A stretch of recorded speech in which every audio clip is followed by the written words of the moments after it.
Hey guys, it's Jaden Storm coaching Team Shadow Strike, and before I get into what this video about is, guys, I filmed 3 videos a couple of days ago for you guys. I just didn't get the chance to post them because I have been sick the last few days and I have not exactly felt my best. But I had to take a couple days off work and stay home and get healed up because I wanted to get this completely out of my system before Team League comes up. So, anyway, guys, sorry for the late post, but there's going to be new content on there now. But anyway, what this video is about is there is a lot of cards out there now that have seen a huge jump in price. And something that I hear from a lot of people sometimes is they just don't have trades. And it's because they may not have as much money to invest in the game as either A, they would like, or B, they just don't have a job or a way to get more stuff to have. Well,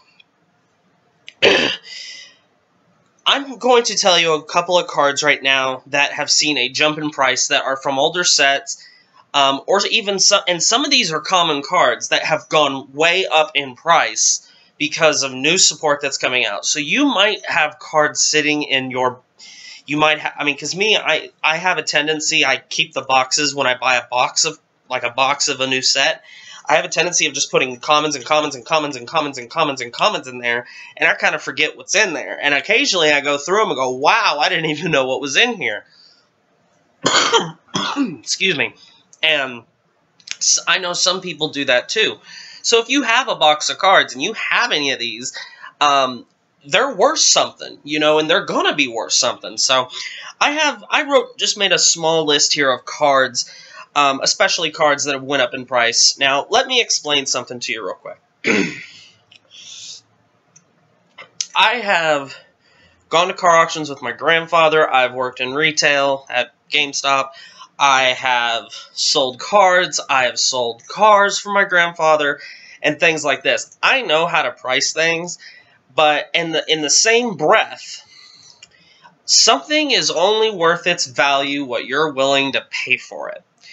I hate when you get into these debates with players. This card's worth $20. No, it's worth $30. No, it's worth $40. No, it's worth $50. And to be real honest, neither player's right, neither player is wrong. It's what it's worth to them or their audience. Now, some cards are worth more in certain areas even than others. It just kind of depends where you are. I look at any card, give it any price, it can fall $5 to $10 either way. So you need to take every value with a grain of salt and just understand it's in this area. I remember back when I used to play Pokemon and the original Charizard base set card, some people said it was worth $600+. And it's like, no, it's not. I have 15 of them in my room in a box. You know, they're not worth that. You take them to a card collector, there are very few people out there who would buy them for that. They're only worth that because that's what you price it at. You can go on eBay right now and look up at that exact card and see hundreds of those and look at which ones have sold. Barely any of them. And the only ones that do sell to idiots who don't know how to price things. So, whenever, it's the same way when you buy a new car. I explain this to people when they come to me and my grandfather, and I help my grandpa resell a car. If you have a car, if you go to a car dealership, if you were to right now go to the nearest car dealership to your house, find the nicest car they have. Say it's a Chevrolet dealership. You walk up to the Chevrolet dealership and you say, "I want to buy this Corvette, this brand new 2015, fully stocked, has all the bells and whistles, vet, you know, 60,000, whatever." You give that guy a check, cash, and you pay for the car, and he gives you the keys. The second you drive it off that lot, it drops 20 to 30% like that. Because it's no longer considered new, it's then considered used. So, price, it's the same way with cars. Like if you blue book a car, what that means is there's this big book, and you probably know what I'm talking about. It's the same way like when you're trying to resell a card. Like a card. It says it should sell in this area. That generally is never going to happen. I mean, yeah, occasionally it will, but there are also those instances where it's going to either go above or below. That's just how it is. So please take all these values with a grain of salt, because that is something that happens a lot. We get in, it's happened even at work, guys. People will come in and say, hey, I want to buy this copy of this game, and they're like, and I'm like, okay, and they're like, but I don't want to pay this, can I pay this for it? And it's like, no, this isn't Mexico where you go into a store and you can haggle with the person. You pay what's on the price tag, period. And he's like, no, I can buy this same game online right now for $5 less. Then buy it online! You know, I mean, I hate it when people do that. But you know, so there's my little rant. I just get real sick and tired, and I hear it at my locals every week, especially from the Yu-Gi-Oh players over there. They get into these huge debates. No, this card's worth that. No, this card's worth this. And it's like, shut up. You know, I mean, keep in mind, cards will only be worth what they're worth to you. And the way I mostly do all my trades, if the person I trade with the most is my friend Ryan. Now, Ryan, unfortunately, lives about 300 miles away from me, so we have to trade through the mail. And we send back and forth through the mail. Very rarely do me and him trade equal value. We basically trade for what we want amongst each other. And if both people get what they want out of the deal enough to make them happy, I could care less who came out higher value-wise. And that's how I usually do my trades. If you're happy and I'm happy, I don't care what the value is, because the card when a card is in my deck and I'm using it in tournaments and decks and playing in tournaments and things like that, I don't give a fuck what the card's worth. I wanted it because I wanted to play it or use it. So that's just how I view it. So sorry for going off on a little tangent there. I just wanted to make sure that, you know, there's my thoughts on that. So anyway, first card I have wrote down here is, now keep in mind some of these are triggers, and the only way that I trade triggers is in full 4-card play sets. Very rarely will I trade triggers one at a time. Now when the new double rare triggers come out in set 2, that'll probably change, but if they're rare or common, I trade them in play sets of 4. It just makes it so much easier. First is Dark Knight of Nightmare Land. This is a Dark Irregular critical trigger that when you put it, it's basically a Margot clone. You put it in the soul, you give +3 somewhere. And I have seen this card all over the board. I have seen it go for $2. I've seen it go for $4. I've seen it go as high as $15, $20. I'm not making this up. Generally, I see this card falling in the $5 to $8 range, and that's for a playset. You know, because generally in a Dark Irregulars deck, you soul charge so much anyway. You don't necessarily need this card for the extra soul charge. So if you don't want to spend the money for a $5 to $8 for a playset of this card, you can use a regular critical trigger and you'll be fine. So don't feel that you have to spend $5 to $8 on a playset or even less or more because it lets you soul charge another card, because there are hundreds. Sorry guys, I got this new knee brace for my knee and I'm still kind of getting used to it. It literally takes, there are so many ways to soul charge in a Dark Irregulars deck. It's really more just, if you have it, use it. If you don't, to be real honest, don't worry about it. Now, if there are people out there who collect, you know, all the cards for a certain clan, you know, then I would put them in your trade book because you might be able to trade them off, but it's just me. Another trigger that's really popular right now is Supersonic Sailor. This is a critical trigger for Aquaforce that when you place it on the rear guard and move it into the soul, you may unflip a damage. Now, Aquaforce is going to get a lot of support in set 2. So this card has jumped up in price quite a bit. On eBay, I see playsets of him selling for somewhere around $10. Now, this can go maybe as low as $6, maybe as high as $14, maybe a little bit more either way. But if you have Supersonic Sailors and you got a playset of them, put them in one of those little sleeves in your book, and you might be able to trade them off for something that you might need. If you're not going to play Aquaforce, then even better. Then you can trade them. They're expendable to you. So another card that's rare that for a clan that's getting more support in set 2 is Great Nature, and that card is Coiling Duckbill. This card has gone way up in price as well. I've seen play sets of him being sold anywhere between and traded. I have seen play sets of this card traded anywhere in the $12 to $15, high as $18 range. This card has gone up quite a bit. Now, keep in mind, this is going to be a player's option kind of thing, because with the new support in set 2, Great Nature is going to get a lot more cloggy. So you're going to have to be a little more selective with your card choices, but it does still have viability in the deck. So, you know, this card may not be as easy to move, but you might find that one person who does want it, and you might be able to trade it. Keep in mind, you know, not everyone is going to be willing to trade this much for that card, so you might have to bend a little bit.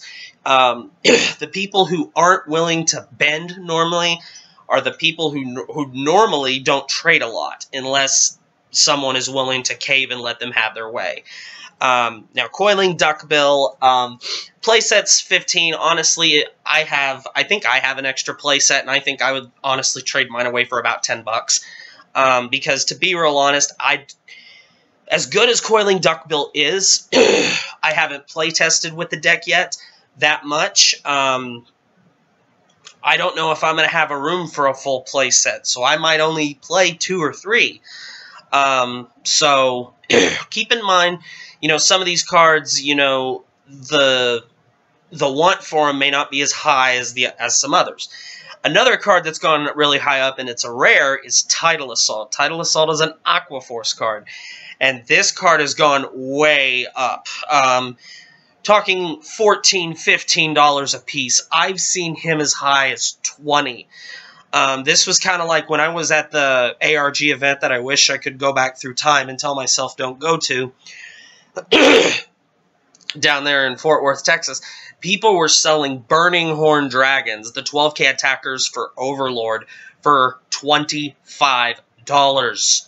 I saw a playset exchange hands and one guy get $100. That is insane, guys. So some people, you know, might be able to talk their way into a deal like this, because I don't think Burning Horn Dragon for a playset is $100. But, you know, there are people out there who will trade for them at this value. Now, I'm not saying trying to cheat somebody out of their money or their cards, but these older cards, they are hard to get a hold of. So you can get a decent thing back for them for letting them go. Tidal Assault is one of those cards. I made the mistake of trading away all my Tidal Assaults, and I had to get some off my friend Ryan for my Aquaforce deck when I choose to build it, and that was my own fault. But if you do have Tidal Assaults, you might shove those in your trade book. You might be able to move those fairly easy. Next comes Battle Siren Maleka. This is the Margle draw trigger for Aquaforce. Basically, shove it in the soul, give 3... Excuse me. Give 3K someplace. This is one of the cheaper cards on this list. You're only going to be able to move this for about playsets of 4 to 6. But that's still pretty good, considering, you know, it's harder to find a lot of these older triggers. Swordbreaker Angel. This is already pretty big. This has already kind of been hit over the head multiple times, and I'm pretty sure a lot of you are aware that this card has skyrocketed in price. But this card has gone all over the place. It started out that it was 12, and then it was 15, and then it went to 20, and now some people are telling me even higher as 25 and 30. I don't know about that. To me, real honestly, I mean, I have a playset of Swordbreakers, but in all honesty, I value them no higher than 15, and that might be stretching it even, but Swordbreaker, yes, definitely with all the new Shadow Paladin support, it is definitely on the list of high demand. That also leads me to believe its counterpart, Listener of Truth Dendrain, is also going to go up. I have seen some of her being listed at $8. Sometimes you can be lucky and find some for $2 and $3 here and there, like you used to be able to as Swordbreaker before she went through the roof. So if you do plan on playing Gold Paladin and you still have your Listener of Truths, I'd hold on to them, because you never know. Another card that has continued to stay where he's at is Silent Tom.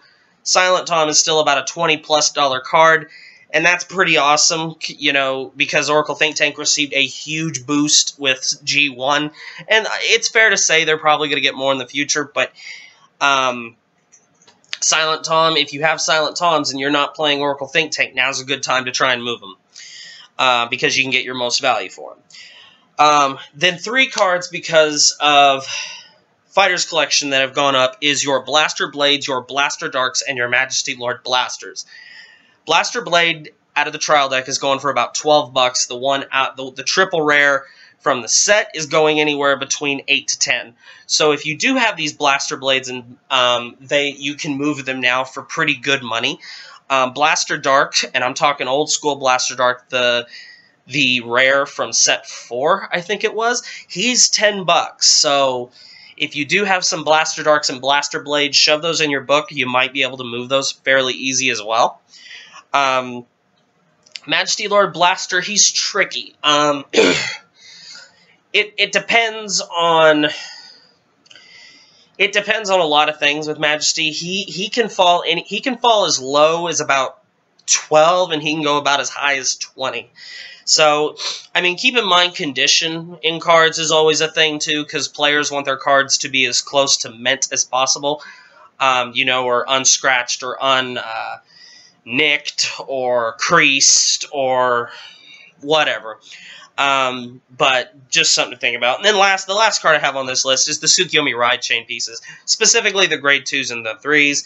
The Grade 2s, however, the one that is harder to find because it didn't get a reprint like the Grade 3 did. The Grade 2 can go anywhere between $16 to $20, and the Grade 3 goes anywhere from about $12 to $15. So if you do have those Tsukiyomi cards and you're not going to be using them, probably be a good idea to shove them in your book and go ahead and try and move them while people are trying to hunt them down for who want to play it when the new G unit comes out for them in Fighters Collection in June. So anyway, guys, this is just a list of cards that are out there that I think that people are going to be hunting down. So if you do want, definitely go through some of your stuff and try and find these cards if you have them. Or if you already do have them and you're planning on splitting the deck apart or things like that, because I know I have a couple of decks that I'm going to be splitting apart and shoving in my trade books, and some stuff that I'm going to be moving over to my trade book to try and move. It's never a bad idea to do that. So anyway, guys, so I hope you like this. If you guys would like me to do another video on this occasionally when cards start fluctuating a little bit, let me know, and maybe I'll try and do this occasionally. So anyway, thank you very much for watching, guys. Make sure you like, comment, subscribe, thumbs up this video, and I'll see you next time.